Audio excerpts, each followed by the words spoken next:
Hindi language class third part 3 शब्द विचार।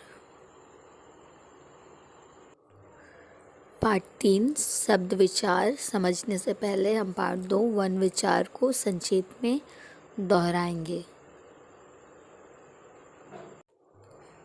ध्वनियों को लिखने के लिए कुछ निश्चित चिन्हों का प्रयोग किया जाता है जिन्हें वर्ण कहते हैं। वर्ण के दो भेद होते हैं, स्वर और दूसरा व्यंजन। स्वर उन वर्णों को स्वर कहा जाता है जिनका उच्चारण बिना किसी अन्य वर्ण की सहायता से किया जाता है। इनकी कुल संख्या 11 होती है। स्वर के दो भेद होते हैं, ऋस्व स्वर और दीर्घ स्वर। ऋस्व स्वर जिनको बोलने में कम टाइम लगता है और दीर्घ स्वर जिनको बोलने में ज़्यादा टाइम लगता है। व्यंजन जिन वर्णों को बोलने में स्वर की सहायता लेनी पड़ती है उन्हें व्यंजन कहते हैं। संयुक्त व्यंजन एक से अधिक व्यंजनों से मिलकर बने वर्ण संयुक्त व्यंजन कहलाते हैं। द्वित्व व्यंजन जब किसी शब्द में एक ही व्यंजन एक से अधिक बार आए तो उसे द्वित्व व्यंजन कहते हैं, जैसे खट्टा, कच्चा आदि। अनुस्वर, अनुनासिक और विसर्ग का स्वतंत्र अस्तित्व नहीं होता है, इसलिए इन्हें स्वर नहीं कहा जाता है, इन्हें अयोगवा कहा जाता है। मात्रा स्वर का जो रूप व्यंजन के साथ जुड़ता है उसे मात्रा कहते हैं। वर्ण विच्छेद किसी शब्द में आए वर्णों को अलग अलग करके लिखने को वर्ण विच्छेद कहते हैं। इसके ज्ञान से वर्तनी की गलतियों से बचा जा सकता है, जैसे आम, आ प्लस मा प्लस आ। अब हम शब्द विचार को समझेंगे। शब्द विचार नीचे कुछ चित्र दिख रहे हैं, जैसे मोटर, सेब, फूल, उपवन। शब्द वर्णों के मेल से बनते हैं, तो देखते हैं ये शब्द किन किन वर्णों के मेल से बने हैं। म प्लस ओ प्लस र प्लस अ प्लस र प्लस आ। मोटर स प्लस ए प्लस ब प्लस अ। सेब फ प्लस उ प्लस ल प्लस अ। फूल उ प्लस ए प्लस अ प्लस व प्लस अ प्लस न प्लस अ। उपवन मोटर, सेब, फूल और उपवन शब्द कई वर्णों के मेल से बने हैं। शब्दों का निर्माण वर्णों के मेल से होता है। जैसा कि हमने जाना, शब्द वर्णों के मेल से बनते हैं, लेकिन शब्द वही कहलाते हैं जिनका कोई ना कोई अर्थ हो। जैसे हम चित्र देख सकते हैं घर का। घर किन किन वर्णों के मेल से बना है?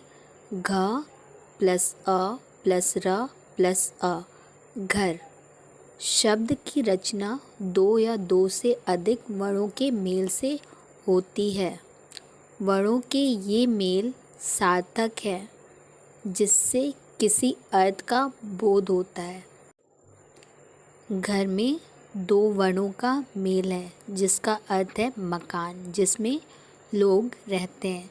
अतः हम बोल सकते हैं कि दो या दो से अधिक वर्णों के मेल से जो एक सार्थक अर्थ निकलता है उसे शब्द कहते हैं। शब्द की परिभाषा दो या दो से अधिक वर्ण मिलकर जब एक निश्चित अर्थ देते हैं तो शब्द कहलाते हैं, जैसे पुस्तक, फल, लड़का, सूरज आदि। शब्द भंडार शब्दों में प्रयुक्त होने वाले विभिन्न प्रकार के शब्दों के समुदाय को शब्द भंडार कहते हैं। जब हम बोलते हैं तो बहुत सारे शब्दों के द्वारा ही बोलते हैं, तो उन्हीं को हम शब्द भंडार कहते हैं। शब्दों का वर्गीकरण। शब्दों का वर्गीकरण निम्नलिखित 2 आधारों पर किया गया है। नंबर 1 प्रयोग के आधार पर, नंबर 2 अर्थ के आधार पर। प्रयोग के आधार पर। प्रयोग के आधार पर शब्द के 2 भेद होते हैं। पहला विकारी शब्द, दूसरा अविकारी शब्द। पहला विकारी शब्द। जिन शब्दों में लिंग, वचन, पुरुष, कारक आदि के आधार पर बदलाव आ जाता है उन्हें विकारी शब्द कहते हैं। मतलब जो शब्द लिंग, वचन, पुरुष और कारक के कारण बदल जाते हैं वो विकारी शब्द होते हैं। जैसे लिंग।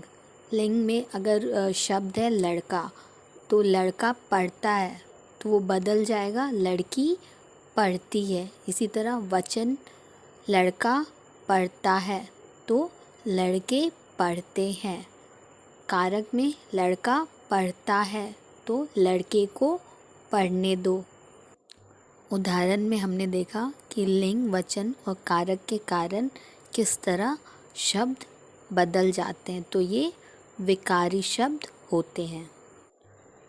विकारी शब्द के 4 प्रकार होते हैं। नंबर 1 संज्ञा, नंबर 2 सर्वनाम, नंबर 3 विशेषण, नंबर 4 क्रिया। दूसरा अविकारी शब्द। जिन शब्दों के रूप में किसी प्रकार का परिवर्तन नहीं होता है उन्हें अविकारी शब्द कहते हैं।